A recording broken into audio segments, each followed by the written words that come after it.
vyatoka kwako Bwana.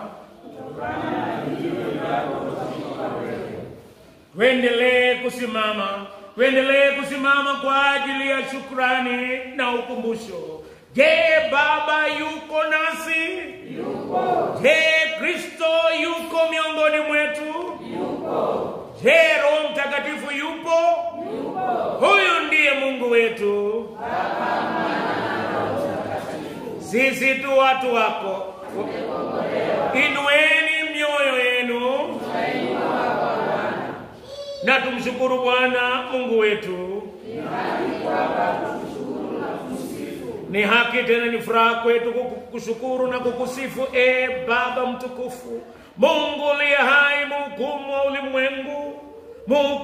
ulimwengu, muumba mwenye kuturuzuku, mwokozi na mpaji. Kutokana na mtu aliyekuwa kuhamahama, ulijifanyia jamaa yako. Kwa taifa lilokandamizwa uliwapa kiongozi. Kwa taifa lililokosa mwelekeo uliwachagulia wafalme. Na kwa watu waliokuwa kaidi uliwatuma manabii. Katika hizi siku za mwisho umetuma mwanao Yesu Kristo, mfano wako mtimilifu, kuleta ufalme wako, kutudhihirishia mapenzi yako, kufa, kufufuka na kutawala na kujifanyia upya watu wako kupitia kwake uliyotumiminia Roho wake Mtakatifu, kutujaza nuru na uzima. Kwa hiyo sisi pamoja na malaika wakuu, wazazi wetu wa kale waaminifu na walioko mbinguni, twalitangaza jina lako kuu na tukufu, tukikusifu daima tukisema, mtakatifu, mtakatifu, mtakatifu, Bwana Mungu mwenye mamlaka na nguvu. Mbingu na dunia zimejaa utukufu wako. Hosana juu mbinguni.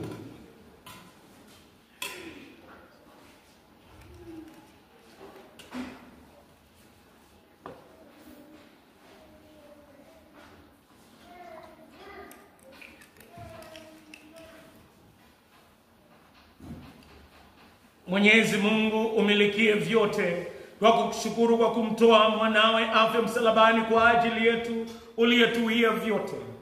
Utumiminie Roho wako mfariji tunapokumbuka mwanao Yesu Kristo alivyotuamuru kupitia vipawa hivi vya uumbaji wako. Usiku ule aliyosalitiwa alitwaa mkate na kisha kushukuru akaumega, kisha akawapa wanafunzi wake akisema, twaeni